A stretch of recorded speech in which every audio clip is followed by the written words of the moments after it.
Bom dia, queridos irmãos. Estamos iniciando mais uma Escola Bíblica Virtual. Estamos estudando a vida cristã na prática, com o seguinte tema, união.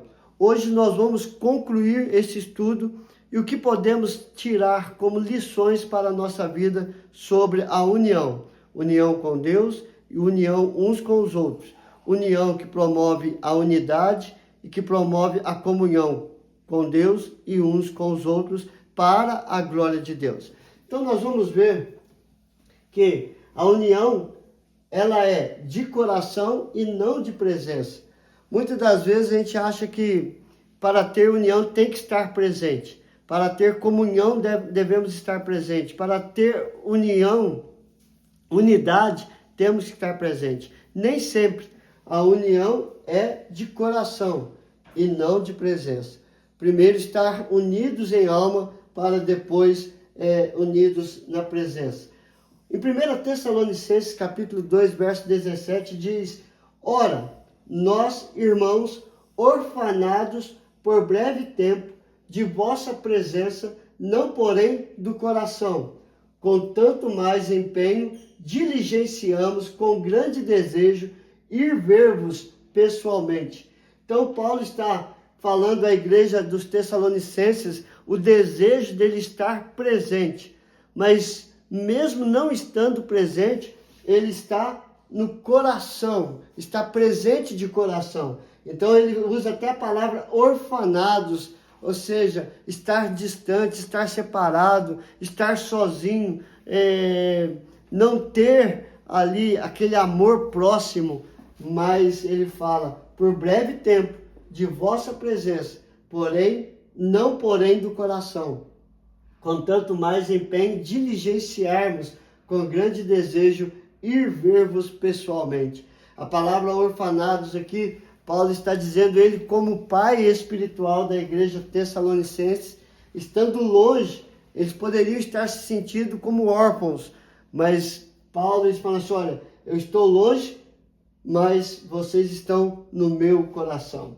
Também nós vamos ver no Salmo 133, verso 1, que foi a base desse estudo da união. Ele fala, ó como é bom e agradável viverem unidos os irmãos. E como eu falei ontem, a palavra diz aqui viverem, não é estar juntos, mas viver unidos. Estar reflete um breve momento. Agora, viver é continuamente estar unidos, viver unidos os irmãos, estar sempre na vida um do outro diariamente e não por algum momento. Então, a primeira conclusão sobre a união é que a união, ela é de coração primeiramente e não de presença. Também, queridos, nós vamos ver que a união é sobre amar e ser presente mesmo longe. Você vai dizer, mas está falando a mesma coisa? Não. Agora eu estou falando sobre que a união, ela promove o amor, mesmo estando longe ou estando presente, nós temos que amar. A união mostra justamente isso, estar amando uns aos outros, ou presencial ou longe, nós não deixamos de amar por causa da união. E o texto de Hebreus capítulo 10, verso 24 e 25 mostra justamente isso. Consideremos-nos também uns aos outros para nos estimularmos ao amor e às boas obras. Não deixemos de congregar-nos como é costume de alguns. Antes, façamos admoestações e tanto mais quanto vedes que o dia se aproxima. Então, o autor aos Hebreus está orientando no capítulo 10 a considerar uns aos outros. Considerar aqui é amar, é entender que o outro não é pior, também não é melhor, mas está no mesmo patamar de fé, de esperança, de convicção. E assim, considerando uns aos outros, honrando uns aos outros, nós estimulamos o amor e também as boas obras. E juntos, estarmos presentes juntos, não deixar de estar presente, mas estar sempre juntos para a glória do Senhor, porque o dia da volta de Jesus está próximo. E João capítulo 15, verso 12, o meu mandamento é este, que vos ameis uns aos outros como eu vos amei. Então, Cristo jamais deixou de nos amar, mesmo quando estava na sua glória, nos amou de uma tal maneira. Vindo a este mundo, nos amou da mesma forma. Volta para o Pai nos amando, e a promessa dele é voltar para buscar todos os seus escolhidos, todos aqueles que creram nele. E a ordem dele é que nos amemos uns aos outros, ou presente ou estando longe, jamais deixar de amar. Terceiro, a união é ter prioridade e não ser conveniente. Como diz isso? Então vamos lá.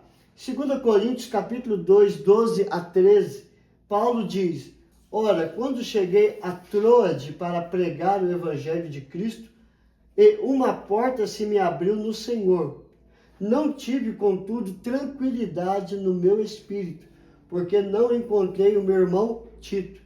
Por isso, despedindo-me deles, parti para a Macedônia. Então, Paulo era unido em alma com Tito.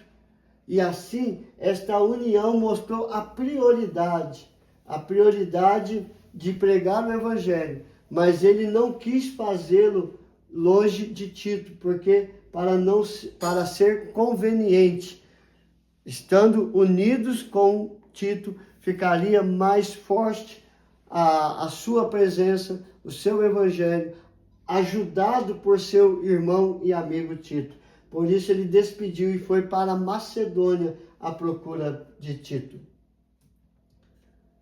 E o último, a união é para sermos bênção na vida das pessoas.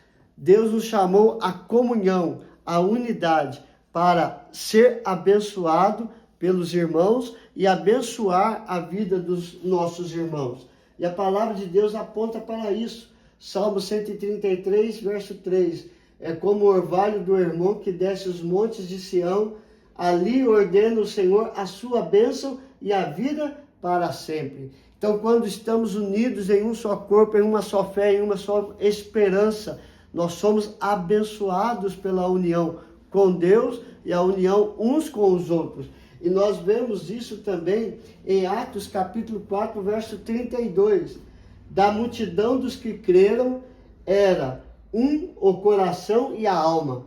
Ninguém considerava exclusivamente sua nenhuma das coisas que possuía. Tudo, porém, lhes era comum. Eles tinham o prazer de abençoar uns aos outros. E quando nós olhamos o texto de Atos 2, 42 a 47, você vê a mesma expressão usada aqui. Eles abençoavam, repartiam o pão de casa em casa, perseveravam unidos no templo, perseveravam na doutrina dos apóstolos.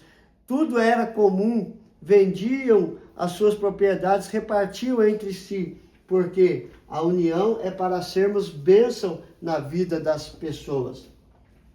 Então, o que nós aprendemos na conclusão sobre a união? A união é de coração e não de presença.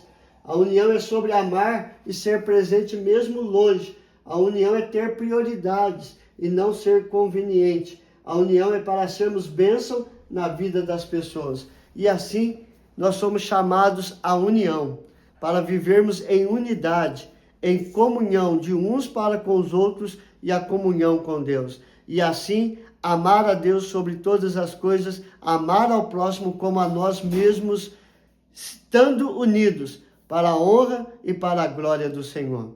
E como eu disse hoje no culto, como eu disse ontem no culto, nós somos criados por Deus para a glória de Deus.